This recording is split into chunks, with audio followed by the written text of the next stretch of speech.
ইসরায়েলের বিস্ময়কর মিসাইল হামলা ইরানের হোয়াইট হাউসের সামনে যুদ্ধবিরোধী বিক্ষোভ, ইরানে থাকা বাংলাদেশিদের ফেরাতে উদ্যোগ।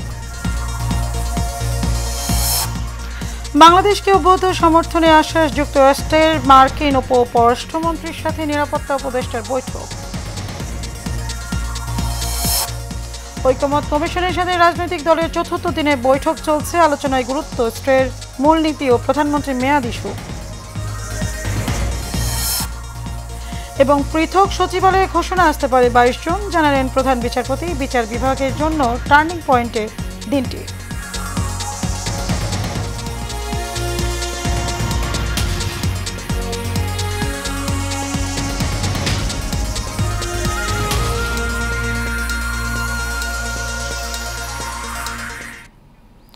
স্বাগত এশিয়া নিউজে, আপনাদের সাথে আছে আমি মারিয়া মিখু। এতক্ষণ শুনছিলেন বিআরবি কেবল ইন্ডাস্ট্রিজ লিমিটেড সংবাদ শিরোনাম। চলে যাব পুরো সংবাদ।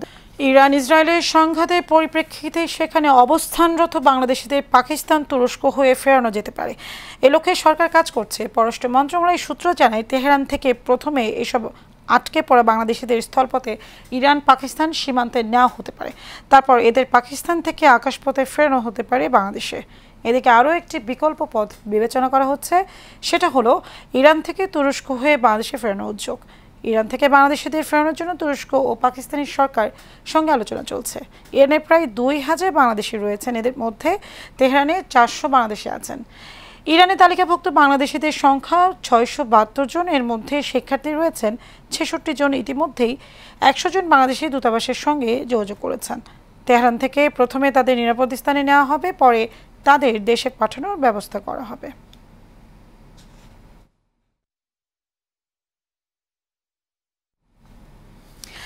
এবার দেশের খবর। বাংলাদেশের জাতীয় নিরাপত্তা উপদেষ্টা ডক্টর খলিলুর রহমানের সঙ্গে যুক্তরাষ্ট্রের পররাষ্ট্র মন্ত্রণালয়ের ডেপুটি সেক্রেটারি ক্রিস্টোফার ল্যান্ডওয়ের সঙ্গে বৈঠক অনুষ্ঠিত হয়েছে। দেশটির পররাষ্ট্র দপ্তরে এই বৈঠক অনুষ্ঠিত হয়। বৈঠকে রোহিঙ্গা সংকট, বাংলাদেশ যুক্তরাষ্ট্রের মধ্যে চলমান শুল্ক সংক্রান্ত আলোচনা, দক্ষিণ এশিয়ার সাম্প্রতিক পরিস্থিতি এবং বাংলাদেশের গণতান্ত্রিক রূপান্তর নিয়ে আলোচনা হয়। যুক্তরাষ্ট্রের পররাষ্ট্র মন্ত্রণালয়ের ডেপুটি সেক্রেটারি ক্রিস্টোফার ল্যান্ডা ও বাংলাদেশের প্রধান উপদেষ্টা অধ্যাপক মোহাম্মদ ইউনুসের নেতৃত্বে প্রশংসা করেন এবং বাংলাদেশের প্রতি যুক্তরাষ্ট্রের অব্যাহত সমর্থনে আশ্বাস পুনর্ব্যক্ত করেন। ডক্টর খলিলুর রহমান পরবর্তীতে যুক্তরাষ্ট্রের সহকারী বাণিজ্য প্রতিনিধি ব্রেন্ডন লিঞ্চের সঙ্গেও সাক্ষাৎ করেন।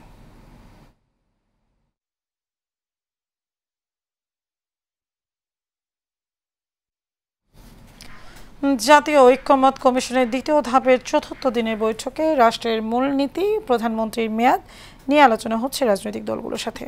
বেলা 11টায় রাজধানীর ফরেন সার্ভিস একাডেমিতে এই বৈঠক শুরু হয়। এর আগে গত 3 জুন প্রথম দিনের বৈঠকে 33টি দল অংশগ্রহণ করে। এছাড়াও দ্বিতীয় দিন 17 জুন 29টি দল অংশগ্রহণ করে এবং 18 জুন তৃতীয় দিনে আলোচনা হয়েছে। জানা গেছে, আলোচনা শেষে জাতীয় ঐকমত্য কমিশনের সহ সভাপতি অধ্যাপক আলী রিয়াজ প্রথমে সাংবাদিকদের আনুষ্ঠানিকভাবে ব্রিফ করবেন, পরবর্তীতে রাজনৈতিক দলগুলোর প্রতিনিধিগণ ব্রিফ করবেন।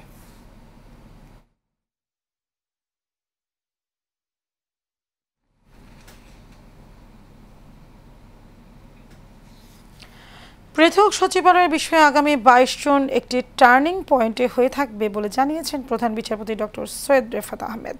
দুপুরে সুপ্রিম কোর্টের অ্যানেক্স বিল্ডিং পরিদর্শনে এসে একথা বলেন তিনি।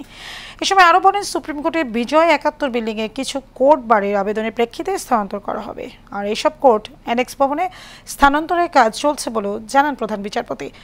আগামী 22 জুন প্রধান উপদেষ্টা সুপ্রিম কোর্টে একটি অনুষ্ঠানে যোগ দেওয়ার কথা আছে জানিয়ে বলেন, সেখানে এই পৃথক সচিবালয়ের ঘোষণা আসতে পারে। রয়েছে এবং আপনারা তো আমন্ত্রিত, আপনারা দেখবেন, পর্যবেক্ষণ করবেন কোথায় আমরা যাচ্ছি 22 তারিখের পরে। তবে আমি মনে করি প্রাতিষ্ঠানিকভাবে এটা আমাদের একটা টার্নিং পয়েন্ট হবে। 22 তারিখে কোর্টের সেশন শুরু হচ্ছে, তার আগে আমরা সবাই পরিদর্শনে এসেছি। আমাদের কিছু লজিস্টিক্যাল কাঠামোগত আমাদের কিছু পরিবর্তন হচ্ছে। ক্ষমতাচ্যুত প্রধানমন্ত্রী শেখ হাসিনা ও গাইবান্ধার সাবেক ছাত্রলীগ নেতা শাকিল আলম বুলবুল আন্তর্জাতিক অপরাধ ট্রাইব্যুনালে আদালত অবমাননার মামলায় হাজির না হয়, এই মামলায় অ্যামিকাস কিউরি নিয়োগ দিয়েছেন ট্রাইব্যুনাল। বিচারের স্বচ্ছতার স্বার্থে বিচারপতি মোহাম্মদ গোলাম মর্তুজা মজুমদারের নেতৃত্বে 3 সদস্যের ট্রাইব্যুনাল আজ এ নিয়োগ দেন, যেখানে আগামী বুধবার এই আদালত অবমাননার মামলায় অ্যামিকাস কিউরি হিসেবে নিয়োগ দেওয়া এই ওয়াই মশিউজ্জামানের বক্তব্য শুনবেন ট্রাইব্যুনাল। এর আগে শেখ হাসিনা সহ দুজনকে হাজির হতে সংবাদপত্রে বিজ্ঞপ্তি প্রকাশের জন্য গত 25 মে নির্দেশ দেন ট্রাইব্যুনাল। পরদিন দুটি পত্রিকায় বিজ্ঞপ্তি প্রকাশিত হয়, এরপরও তারা হাজির হননি। যে 227 জনকে মার্ডার করার লাইসেন্স পেয়ে গিয়েছে। শুধু তাই নয়, এই মামলার তদন্তকারী কর্মকর্তাকেও হুমকি স্বরূপ বিভিন্ন কথাবার্তা ওই কথোপকথনে প্রকাশিত হয়। তারই প্রেক্ষিতে ট্রাইব্যুনাল তাদের সশরীরে উপস্থিত হয়ে জবাব দেওয়ার জন্য আদেশ প্রদান করেন, কিন্তু এ দুজন অ্যাকিউজডের কেউই ট্রাইব্যুনালে এসে উপস্থিত হয়ে তাদের পক্ষে কোনো জবাব দেননি। তাদেরকে পুনরায় সুযোগ দেওয়ার জন্য এবং আইনের সঠিক ব্যাখ্যা গ্রহণের জন্য ট্রাইব্যুনাল আজকে একটি আদেশ জারি করেছেন। সেটি হলো ট্রাইব্যুনাল রুলসের 41 বিধি মোতাবেক একজন অ্যামিকাস কিউরি নিয়োগ করেছেন এই মামলায় মতামত গ্রহণের জন্য এবং আদালতকে সহায়তা করার জন্য। Be, of course, additional amendments that need to be made, and that's one of the things that I'm working on closely with the Chief Prosecutor. We have seen the creation of a second tribunal. I believe that there is a requirement for more judges to be appointed. I think there is a requirement for greater support from the international community to this process to ensure that the interests of justice are paramount in everything which is done. ঢাকার পল্টন এলাকায় মাদকবিরোধী অভিযানে গিয়ে গুলিবিদ্ধ হয়েছেন গোয়েন্দা পুলিশের 2 সদস্য। বুধবার রাত 1:45টার দিকে কেন্দ্রীয় পুলিশ হাসপাতালের বিপরীত পাশের সড়কে একটি প্রাইভেট কার থামার নির্দেশ দিলে আরোহীরা গুলি ছোড়ে বলে পুলিশের ভাষ্য। এ সময় এসআই আতিক হাসানের পেটের বাঁ পাশে এবং কনস্টেবল সুজনের বাঁ পায়ের হাঁটুতে গুলি লাগে। পরে রাত 2:30টার দিকে তাদের ঢাকা মেডিকেল কলেজ হাসপাতালে নেওয়া হয়। তারা বর্তমানে সেখানেই চিকিৎসাধীন। ডিবি লালবাগ বিভাগের সিনিয়র সহকারী কমিশনার এনায়েত কবির শোয়েব বলেন, মাদক কারবারিদের তথ্য পেয়ে অভিযানে গেলে সড়কে একটি প্রাইভেট কার থামার সিগন্যাল দেওয়া হয়। এ সময় প্রাইভেট কারের ভেতর থেকে গুলি ছুড়লে আমাদের 2 জন গুলিবিদ্ধ হয়। ঘটনাস্থল থেকে প্রাইভেট কারটি জব্দ করার পাশাপাশি 3 জনকে আটক করা হয়েছে বলে জানান তিনি।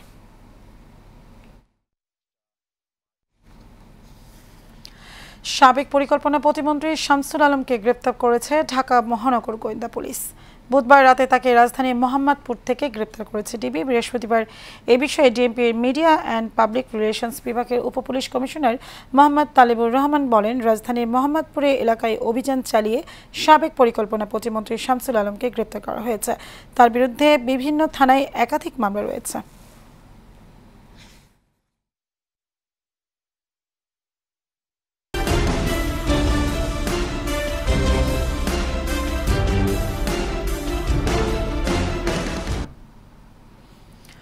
নারায়ণগঞ্জ ডিএনডির জলাবদ্ধতা নিরসনে সেনাবাহিনী কর্তৃক 1300 কোটি টাকার প্রকল্পের কাজ শেষ, কিন্তু ফতুল্লা কুতুবপুরের 2টি ইউনিয়নের প্রায় 15 বর্গ কিলোমিটার এলাকায় প্রায় 10 লাখ বাসিন্দা ভয়াবহ জলাবদ্ধতায় ভুক্তভোগী হচ্ছেন।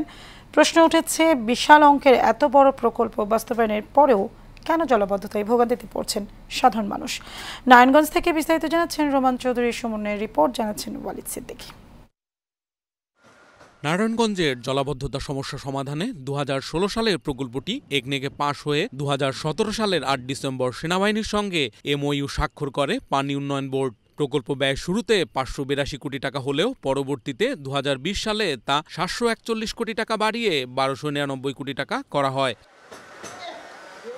সেনাবাহিনীর 19 ইঞ্জিনিয়ারিং কনস্ট্রাকশন ব্যাটালিয়ন তাদের কাজ শেষ করে, কিন্তু এতে কাঙ্ক্ষিত সুফল পাচ্ছে না ডিএনডিবাসী। ফলে ড্রেনেজ উন্নয়ন প্রকল্পের 1300 কোটি টাকা ব্যয় করার পরও আশানুরূপ ফলাফল পাচ্ছে না সাধারণ জনগণ। কিছু খাল কিছু গর্ত আছে, গর্ত, এরপর আবার পাশে ড্রেনে অনেক ড্রাইভার হলো নতুন, এদিক দিয়ে চলাফেরা করার কারণে তারা প্রতিনিয়ত অ্যাক্সিডেন্ট এই যে হচ্ছে। প্রজেক্টের যে কাজটা হয়েছে এই কাজটার সুফল আমরা পাই নাই। পানিতে ডুবেই মানুষ মরতে আছে, যেভাবে ঘর বাড়িতে কোমর সমান পানি থাকা, অনেক পরিশ্রম, মানুষের অনেক কষ্ট করে সারাদিন কাজ করেই ক্লান্তভাবে থাকে, ঘরে পানি ইসে থাকা লাগে, এই পরিস্থিতি আমরা আছি। চলাফেরা অনেক কষ্ট হইতে আছে, পানি কারণে কোনো বাসাতে নামতে পারতেছি না, বাসাতে কোনো কাজের জন্য কোনো হদায় লেগে আসতে পারতেছি না, খুব আডমনা পানি। এই যে পানির অবস্থার কারণে মানুষের পায়ে হাতে পায়ে ঘা, তারপরে চলাচলের ব্যবস্থা মানুষ করতে পারে না। সংশ্লিষ্টরা বলছেন জনদুর্ভোগ লাঘবে বাদ পড়া অংশে অতি দ্রুত প্রকল্প গ্রহণ করার পরিকল্পনা রয়েছে। প্রকল্প এলাকার বাইরে থাকলে সেক্ষেত্রে নতুন প্রকল্প আমরা গ্রহণ করব। তবে এই নতুন প্রকল্প গ্রহণ করে তো সে এলাকার উন্নতি হবে আশা করি। হ্যাঁ, শীঘ্রই আমরা এই বিষয়ে পদক্ষেপ নিব। শীঘ্রই আমরা সেখানে যদি প্রকল্প এলাকার বাইরে অবস্থান হয় সেক্ষেত্রে নতুন প্রকল্প গ্রহণ করতে কোনো বাধা নেই। এইসব খালগুলো যেগুলো ভরাট হয়ে গিয়েছে সেগুলো আমরা গত 1 বছর আগেও সব ক্লিয়ার করা ফেলা। আমাদের পিছিয়ে যে কংস নদী নামের খালটি দেখছেন, এটি 1 বছরের ব্যবধানেই আবার পরিপূর্ণরূপে ভরাট হয়ে গিয়েছে। আমাদের অলরেডি প্রকল্প শেষ হয়ে গিয়েছে। আমরা এই জুনের 30 তারিখে প্রকল্পটি হস্তান্তর করে দেব ওয়াটার ডেভেলপমেন্ট বোর্ডের কাছে, এবং ওয়াটার ডেভেলপমেন্ট বোর্ড পরবর্তীতে এটা খুব সম্ভবত সিটি কর্পোরেশনের কাছে হ্যান্ডওভার করবে। জেলা প্রশাসক জাহিদুল ইসলাম মিয়া জানান, প্রকল্পটির সম্ভাব্যতা যাচাইয়ের সময় আরও বেশি সতর্ক থাকার দরকার ছিল। মন্ত্রণালয়ের সঙ্গে যোগাযোগ করে অতি দ্রুত সমস্যা সমাধানের আশ্বাস দেন তিনি।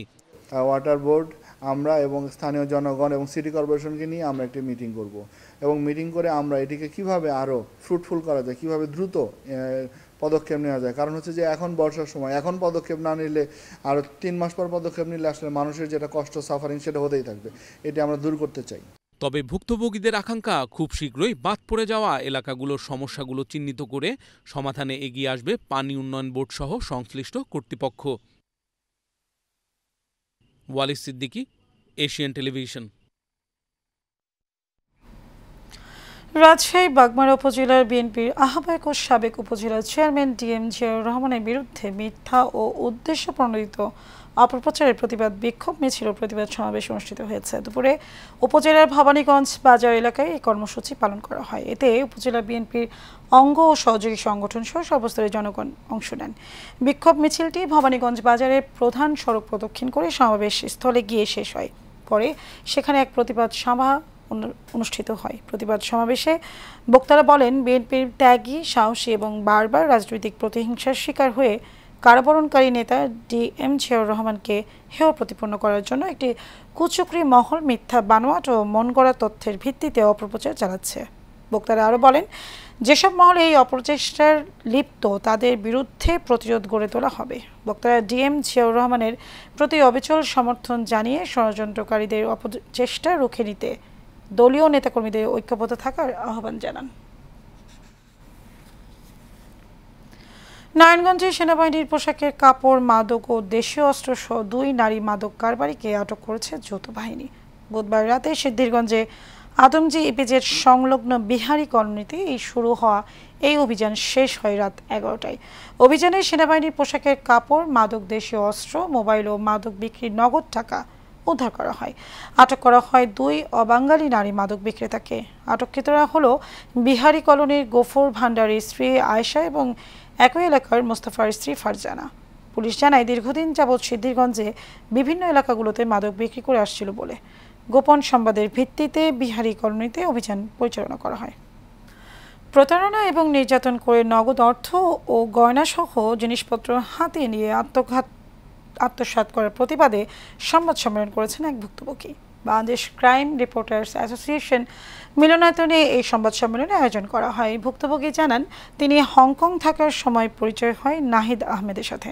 বিদেশ থেকে দেশে ফিরে 2024 সালের মার্চে বন্ধু নাহিদের কাছে ডায়মন্ডের নেকলেস, রিং, 2টি রোলেক্স, একটি লেনেভো ট্যাব সহ বেশ কিছু মালামাল রাখা হয়। এছাড়াও নাহিদকে বেশ কিছু টাকা দেওয়া হয়। পরে টাকা সহ মালামাল ফেরত চাইলে না দিয়ে টালবাহানা করে নাহিদ।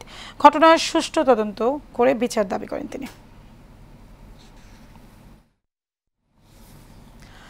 ঢাকা দক্ষিণ সিটি কর্পোরেশন 33 নম্বর ওয়ার্ডে আব্দুল হাদি লেনে মসজিদের নাম ব্যবহার করে জমি দখলের পায়তারার প্রতিবাদে সংবাদ সম্মেলন করা হয়েছে। দুপুরে ভুক্তভোগী জমির মালিক আব্দুল সালাম লিখিত বক্তব্য বলেন, গোলাম রহমান নামে এক ব্যক্তি মসজিদের নাম ব্যবহার করে তার জমি দখলের চেষ্টা করছে। এছাড়াও হয়রানি করা হচ্ছে। তাই ঘটনার সুষ্ঠু তদন্ত করে হয়রানি বন্ধে আইনশৃঙ্খলা বাহিনীর হস্তক্ষেপ কামনা করেন।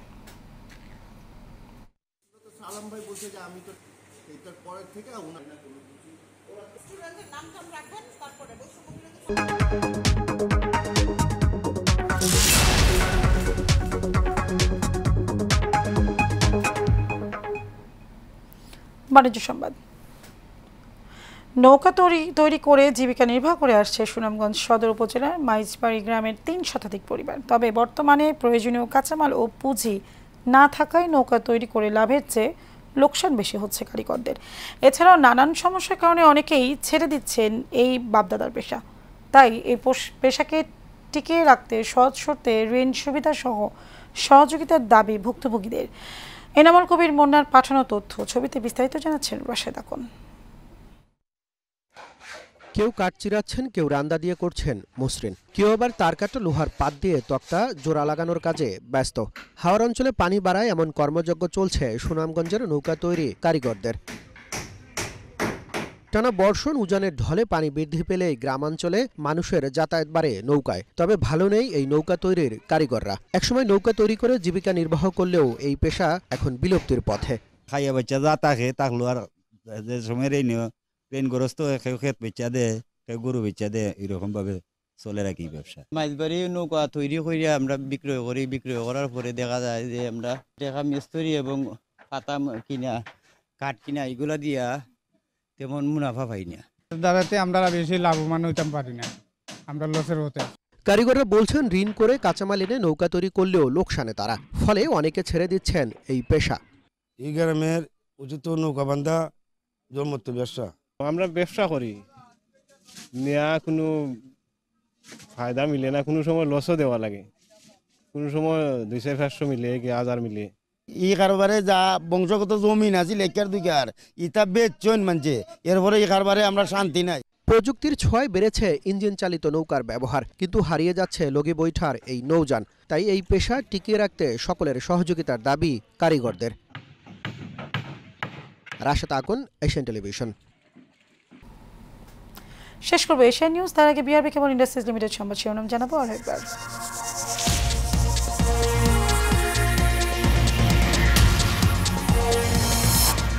ইসরায়েলি বিশ্বকর মিসাইল হামলা ইরানে, হোয়াইট হাউসের সামনে যুদ্ধবিরোধী বিক্ষোভ, ইরানে থাকা বাংলাদেশিদের ফেরাতে উদ্যোগ। বাংলাদেশকে অব্যাহত সমর্থনে আশ্বাস যুক্তরাষ্ট্রের, মার্কিন উপ পররাষ্ট্রমন্ত্রীর সাথে নিরাপত্তা উপদেষ্টার বৈঠক। ঐক্যমত কমিশনের সাথে রাজনৈতিক দলের ৪র্থ দিনের বৈঠক চলছে, আলোচনায় গুরুত্ব স্ট্রের মূলনীতি ও প্রধানমন্ত্রীর মেয়াদ ইস্যু। এবং পৃথক সচিবালয়ে ঘোষণা আসতে পারে 22 জুন, জানালেন প্রধান বিচারপতি। বিচার বিভাগের জন্য টার্নিং পয়েন্ট দিনটি।